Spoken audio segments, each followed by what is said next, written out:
This is your Classical Break, your daily dose of classical music. I'm Tyler Alderson, and today we're going to be listening to a few guitar pieces by Agustin Barrios. Or you could call him Nitsuga Mangore. He used a few different names while performing and recording, so you can find his works usually under either Barrios or Mangore. But many people just refer to him as the greatest guitarist to ever play, especially people in his home country of Paraguay. He was one of the first guitarists to make recordings, and he was famous around the Americas and Europe as a virtuoso and an eccentric showman. To give you an example, he was part Guarani, which is a native people in Paraguay. And later in life, he would show up to performances in full traditional dress, using the persona Chief Nitsuga Mangore, messenger of the Guarani, and he would go through the entire performance using that persona. In case you're wondering where the name came from, Nitsuga is Agustin spelled backwards, and Mangore was the name of a legendary native chief, so it's just a persona he cobbled together. Mangore was first introduced to the guitar not through classical music, but through the folk music of Paraguay, which left an indelible mark on his playing and composing. The three pieces we'll be listening today are all based around folk styles. Two of them are imported from Europe, but given a South American flavor here, and the other one is a bit more homegrown. We'll start off with a waltz, one of the many dance crazes in the 19th century. You can find waltzes from everywhere. And you can hear some of the techniques that made Mangore famous in this one, like his use of harmonics, these clear bell-like notes that start out in the piece. This waltz really stretches the typical waltz rhythm, 1, 2, 3, 1, 2, 3, and it also features a lot of fast fingerwork. Again, he was a virtuoso. So here's Tariq Harb with Agustin Barrios, or Nitsuga Mangore's third waltz.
gotta have quick fingers to play Barrios, Tariq Harb with his third waltz. And the waltz was an import from Europe, like a lot of the people who settled in South America. But once they got there, they found a huge mix of peoples and cultures. There were the various native tribes that were already there, the new settlers who mainly came from Portugal and Spain, Africans who were brought over as slaves, and while there was a lot of racial tension, which is something unfortunately you'll find pretty much everywhere, there was also a lot of cultural interchange. In Rio, Afro-Brazilian dances combined with European dances to create the machixe, which is something that's also called the Brazilian tango. As I've mentioned before, Barrios himself had a mix of European and native ancestry, and his music reflects the many different components of his and his homeland's heritage. And again, this is an upbeat piece that features a lot of very quick finger work. Here's Edson Lopez with Barrios' Machixe.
One of the big dance crazes from the 19th century in South America, the machixe, and that's Barrios' take on that, Edson Lopez playing that on the guitar.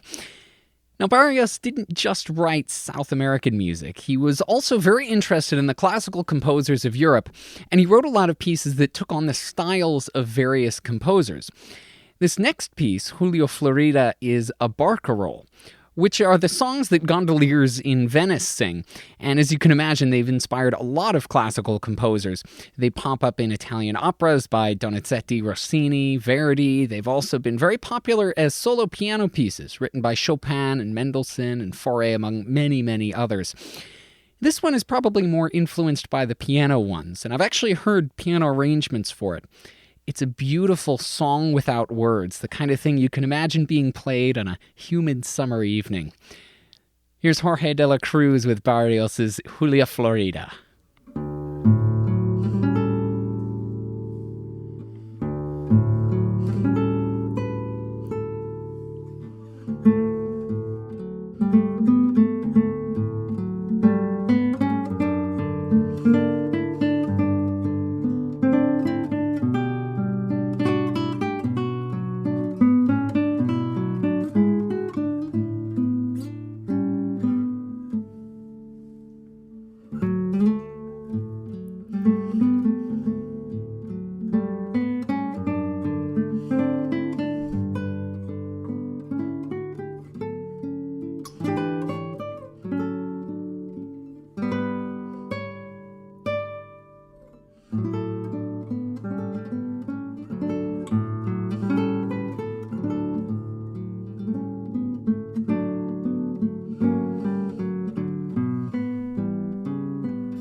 Barrios could wow his audiences with his fast fingerwork and great technique, but he also obviously had a beautiful musical ear, a great ear for medley.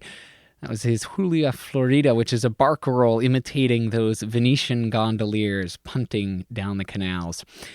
Thanks to Jorge de la Cruz, Tariq Harb, and Edson Lopez for putting that up on museopen.org. And thank you for listening. If you have the chance, please rate and review this podcast wherever it is that you're getting it.